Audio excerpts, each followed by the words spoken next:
Good morning, good evening, good night. Welcome back to Lana's Little Things with me, Dr. Lana, specialist gerontologist, talking all things living agelessly, family caregiving, bridging generational gaps, entrepreneurship life, uh, just life itself, and all the things that can go with that. So, last time we spoke about Alzheimer's and the seven stages, and then the types in those seven stages.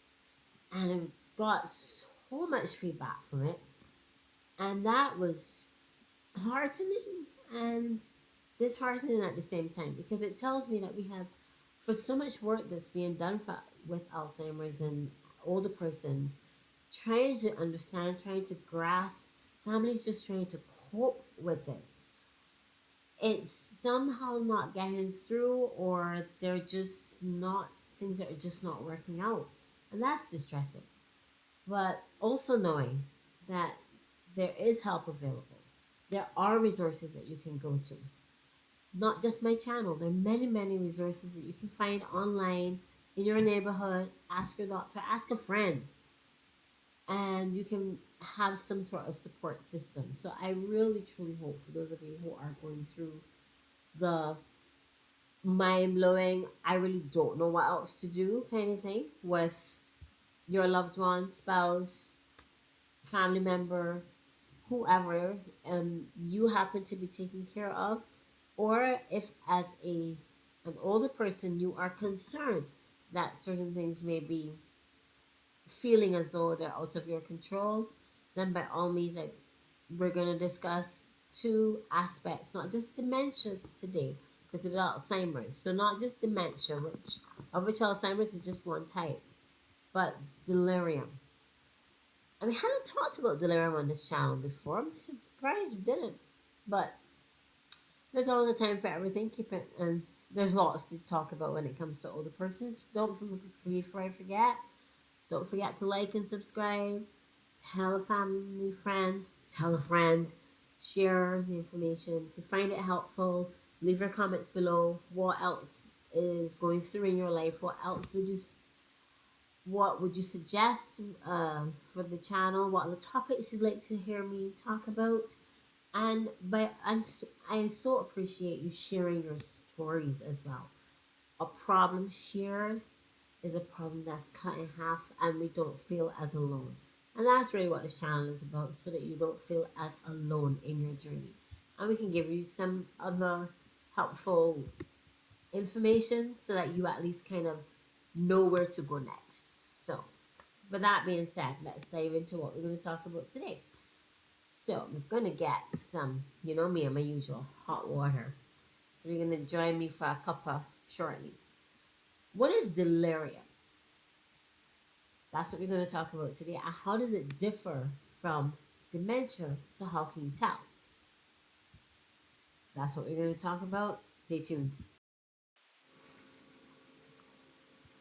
So, what is delirium? Well, look at several definitions. You're going to find several different things. However, according to Cleveland Clinic and many other clinics, you can research this for yourself.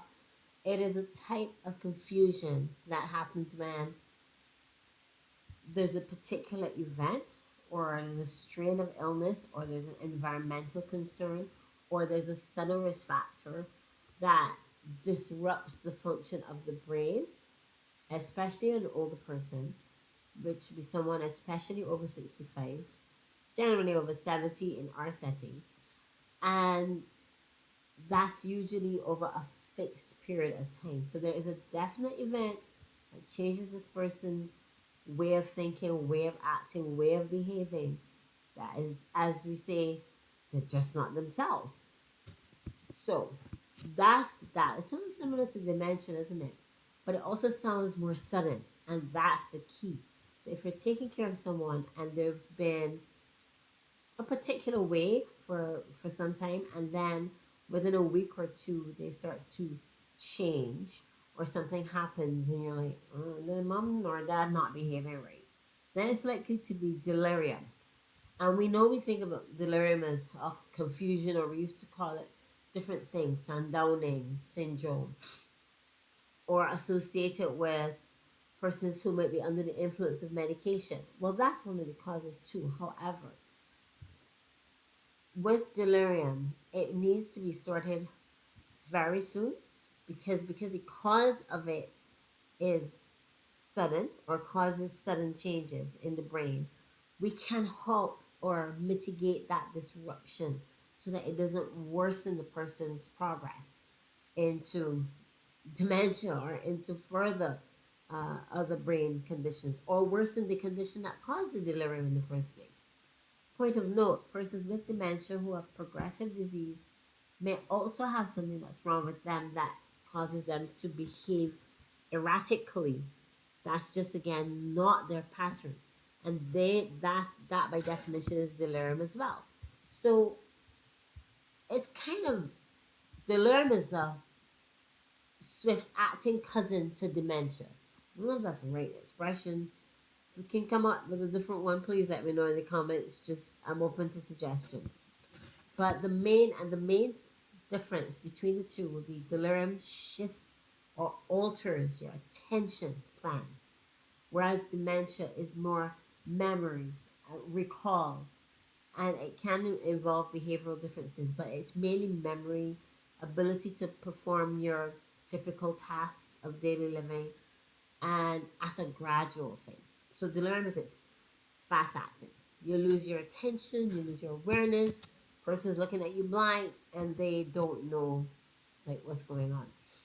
And there may be behavioral changes, especially maybe aggression or withdrawal. They're not eating or drinking or doing what they used to do or inattention. So how can you tell? Well, what is this? This the speed, the rate at which it occurred. Well, that is key. But also we have let's do this in fives, shall we? It's always nice to remember things in threes or fives. So we'll do like a five spot way that you can categorize and say, is this delirium? Is this dementia? So again, delirium one begins quickly and begins suddenly, develops quickly, as opposed to dementia, which is more gradual in onset, years, months, usually, and generally over 65, over 70, that sort of thing. The sudden cause of delirium can range from chemical disruption to mechanical disruption to emotional disruption. So, an older person who's had a sudden, maybe they've had a fall and it was not witnessed, and it causes shake in the brain, which caused bleeding on the brain, or it just disrupted the brain's function and was very traumatic and caused the brain to have an injury, which might not be serious enough to require surgery, but certainly cause their behavior to change. That is one. What about if they were given a medication or they took medication in too high a dose? Or they took the wrong medication? Or they took today's for tonight's? Or they took double what they were to have taken because, something, these things happen, but it changed their brain. So that's a chemical disruption. What about if they are not used to drinking or not use alcohol, I mean, or they may not be used to a certain kind of usually drink. Usually it might be drink and it's different from intoxication. So this is something that has disrupted the brain. So it's usually a sudden thing, a fall, direct trauma. For older, really older, frail persons, even a sudden getting out of bed and shaking your head or moving suddenly can disrupt your brain and cause this. And another more common thing of most commonly is falls or slips and falls, and most commonly it's medication. It's also hospitalization. You've left your home, you were ill, yes.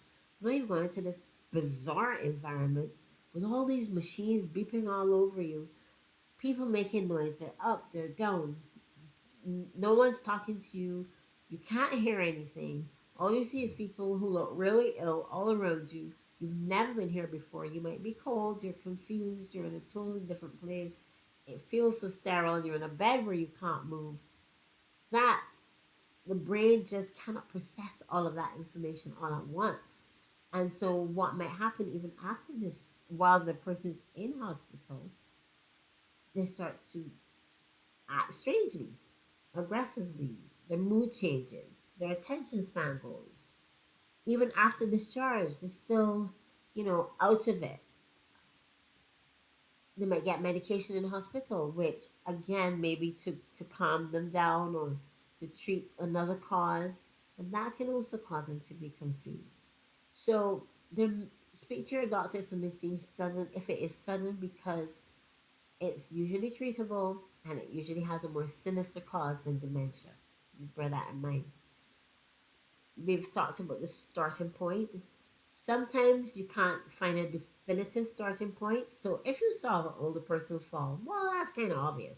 They fell, then a week later they start to behave strange. Hmm. Uh, or they stumbled and it was an actual trauma to the brain, but they start to behave strangely. And it's within a 2 week period, and this is not the person you know. You're like, "But they were not like this 2 weeks ago. They were not like this 1 week ago. Something is wrong." They stop eating. They stop taking care of themselves. They start to look unkempt. They not not acting right. Whereas with dementia, it was like, I can't even remember when mom or dad started to forget, or it was looking strange. Do you remember when and what it started with? So dementia is gradual, it's unclear in its onset, not delirium. This fast acting cousin, something was, you were fine, now you're not. And it's usually within a 2 week period, 1 to 2 weeks. That's key. You'll find that almost everywhere you search. So that's key. So just bear that in mind, and maybe it might help you to make notes of, um if you see something strange, oh, maybe I can pinpoint that to something. Just a suggestion, because otherwise you'll be making notes all day long. Isn't that true? Again, reassurance is temporary because whatever the cause was, the fall, it can be fixed if it requires surgery to take bleeding off the brain, which is serious, which can also cause much more serious consequences, let's just say, than just dementia, especially in an older person who can go from stable to unstable in like a flash. Dehydration. Dehydration can cause delirium. The brain doesn't have enough fluid. It doesn't have enough to process. Please remember, older persons don't show thirst, don't get thirsty, don't tell you that they're thirsty, forget to drink, forget to eat, may refuse when you're giving them something to drink or eat. So you may need the help of a nutritionist or family friend who they might drink from, and they may not, just we might just have to think about that. But dehydration for sure, or they may need hospitalization to get drips, and still need a plan of action later on. So dehydration can definitely make a person just not themselves, and I have so seen just what a little fluid can do in turning a person from looking confused and totally out of it to up and about and how am I doing? It's remarkable to see. It's so reassuring because at least you try to help, you fix something, a few things that we in medicine can fix. Whereas with dementia, it's permanent, it worsens, it progresses. You may take medication, the memory loss, the executive function, the spatial awareness, all those things start to go down. And it feels as though there's nothing you can do, along with changes in behavior. And we'll round that up by the last two. So those are three. The last two, we talked about attention. So whereas dementia is difficulty recalling, this is a gentle reminder. Delirium is a difficulty paying attention. So they're looking all about her, they're confused, or they're looking at you with this blank stare, deer in headlights, kind of like, I have no idea who you are, what you're saying, what's going on. And you know this is not the person. So there's that one. That's number four. And then with dementia, they tend to persons tend to either forget the words they were saying, they forget the train of thought they had. So they're talking about what happened yesterday or what happened with someone they knew, and then they completely lose track of the conversation and they go on to something else because they can't remember. With delirium, but their speech and their pattern is usually the same. With delirium, now it's fast acting cousin. Speech is slow, speech is slurred, speech is uncharacteristically not what they would say. As almost they're trying to say what they know what they want to say, but it's just, and it's not that they've lost track of the conversation, but they're taking their time to process what's going on. So that is another key. And it's again, it doesn't it sound different from what you know them to be. So please, with those five, the inattention, the sudden onset, the fact that it's temporary and reversible, you you will notice a change in their behavior within 1 to 2 weeks. Generally speaking, attention is different as opposed to recall and memory, and then speech is slurred, and it may actually sound as though they may have had one too many, but you know that that may not be the case. So, and even if it is, that can cause delirium as well. Remember, it's a confusion, it's a sudden change in the person's brain's way of processing. So the brain is disrupted, right?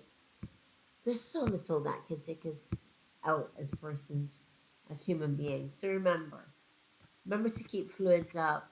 So what can you do? So since you know that, since you know it has a definitive point, is there something to do? Well, yeah, speak to your family doctor and say, well, mom or dad has, and make a note, they have not been eating, have not been drinking. I don't know, but they were this way before, and now she's dressing really weird, not talking to me as before. She's getting lost, even in going to the kitchen. She doesn't remember where she is anymore. And this is a short period of time. Usually, agitation or loss of interest completely, impulsivity, paranoia, those sorts of things. Loss of balance is another one. Any of that happens, it's a short period. It's delirium. We can manage it. There are treatments that are usually can be reversed. But remember, just as a caveat on Torah, delirium causing brain disruption. Sometimes it can cause such brain disruption that it can be the precursor or the starting point for dementia. Person may have been going into dementia, but this particular event threw them into that. So just be aware, not to throw you off. But your three things that you can do to feel empowered. Please stay connected with your older one. Know, or your spouse or family member. Know what they're usually like. Be observant to changes. Be observant to changes that they may see or they may not be aware, or family members may say, or a neighbor who passed by may say. Be aware of their attention to themselves. Be aware of how they speak, their speech. Speak up. Please let your doctor know. These are things that need to be addressed. It's something that can be reversed. And we can reverse so few things in medicine. Delirium is one thing that, once the cause is specific, we can reverse it with vitamins, with rehydration, with other medications, surgery, whatever. And just seek immediate cure. So I hope this was helpful. Share it with a friend.